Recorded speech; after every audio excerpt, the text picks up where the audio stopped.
Long sleeves and long trousers? Check. Sturdy walking boots? Check. Rain jacket? Check. Trousers tucked into socks?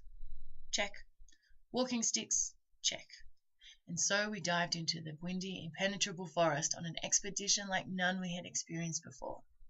We were looking for the Nkuringo family of mountain gorillas, and I was bursting with excitement of seeing real live gorillas in the wild.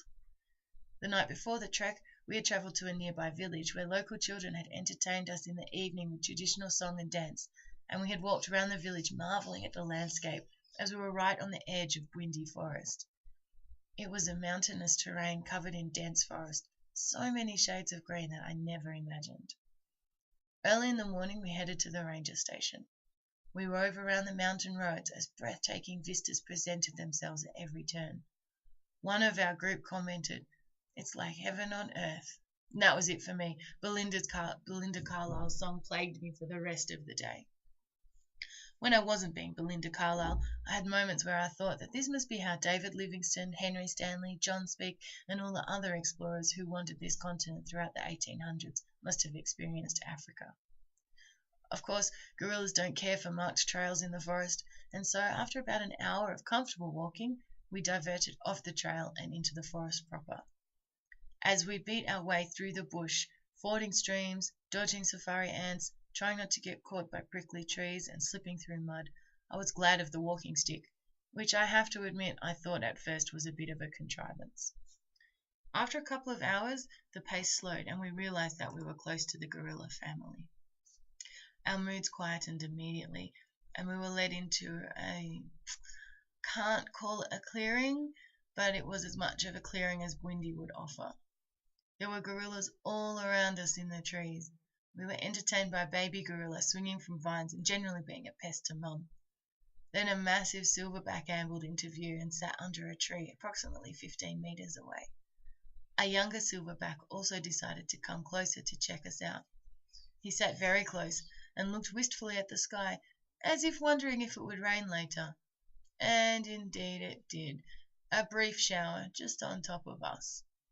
It was a gorilla in the tree overhead relieving itself. A little bit gross, but how many of my friends back home could say they've been peed on by a mountain gorilla? There was one moment that made us all hold our breath, when the larger silverback rose from his place under the tree and walked towards the younger silverback. We wondered if we were going to witness a fight for alpha status, or if he was going to come and have a swat at us. He passed by us not 2 metres away, and the rangers told us to hold our ground. You should never run away from a gorilla. But he paid us no mind, and nor his younger counterpart. He just kept walking and disappeared into the forest.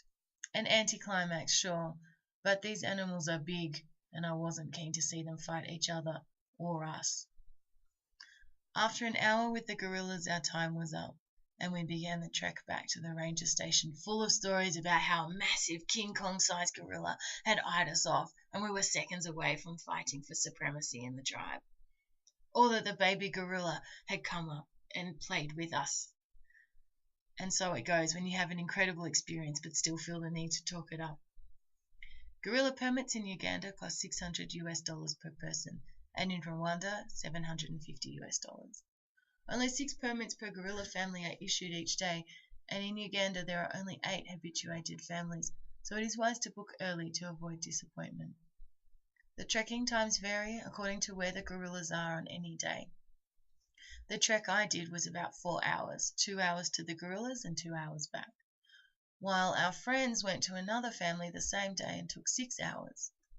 On the other hand, we had a group who drove down the road a bit after the briefing at the ranger station, then walked for 20 minutes before coming across the gorillas.